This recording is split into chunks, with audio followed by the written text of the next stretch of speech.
Sizə Sağ olun. minnətdarım. Siz kimi analar olanda biz kimi övladlar olmaq mütləq. Bəli, bayrağımızı qaldırırsınız. Sağ olun. Çox sağ olun. Minnətdarım. Və Təşəkkür çox ederim. minnətdaram sizin kimi oğullara ki, Sağ olun. bu şəhid analarını unutmursunuz. Yox, biz onları unudanlar ya. Hə, Onlar ürəyimizdədir. Hə. Hər zaman Çox onları yaşatmaq həmişə diqqətimizdə olsun. bizim borcumuzdur. Həmişə diqqətimizdə olsun. Çox vaxt almaq istəmirəm. Bütün müralikləri təbrik edirəm. Fəxr edirəm onlarla. Çox sağ olun. Çox sağ olun. Və çox məsələn Ayda xanım, Zakirə kimi tanıdığım buradakı qəhrəmanlar var. Onlar da təsadüfdən sağ qalmış adamlardır. Misal üçün biz o birinci Qarabağ müharibəsini biz yaşamışıq. Vəzifəmizlə bağlı olaraq biz daha sıx o hadisələrin içində olmuşuq. Mən heç vaxt bu Qarabağ müharibəsindən danışmıram. O vaxt danışıram ki, orada bir şahid olur.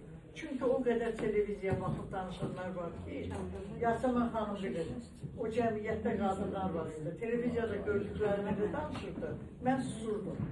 Təəccüb qalırdım ki, bunlar nə danışır, nədən danışır? İndi bir şey demək istəyirəm, vaxtı çox olmaq istəmirəm. Şəhid analarına bir də onu xatırlatmaq istəyirəm ki, siz fəxrlə yaşayın, həmişə başınız uca olsun, heç vaxt göz yaşı tökməyin. Bizim ölkəmizdə bu dəqiqə müharibə qədər yaralı bir problemimiz var. Cəmiyyət uşaqları, cavanları körlüyür, narkotiklə bağlı.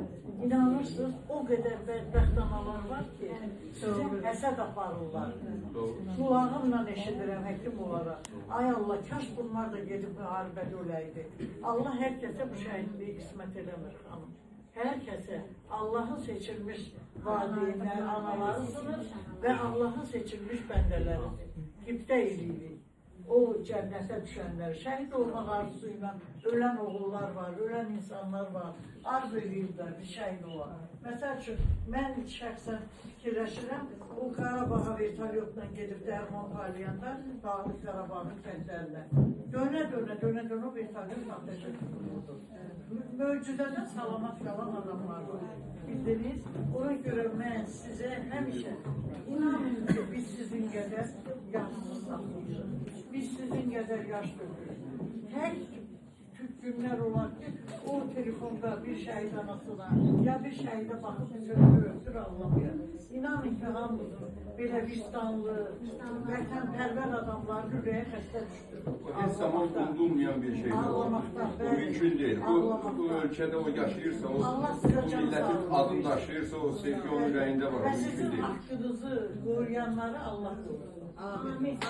Çox sağ olun.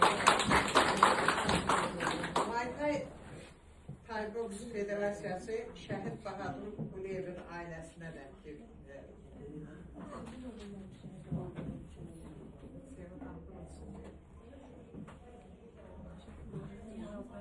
Sağ olun.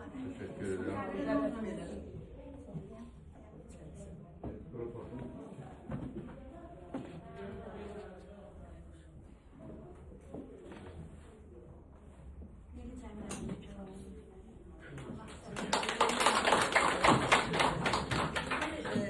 Bizim burada bir ən yaşlı iştirakçımız var, Tamara xanım. Tamara xanım ən yaşlı iştirakçıdır bugün tədbirdə. Baxmayaraq yaşlıdır, ancaq bu tədbirə sevə-sevə gəlib, idmançıları, Arasən, Həcvə gəlib. Həm də gözəllik verir tədbirə. Təbriklərinizi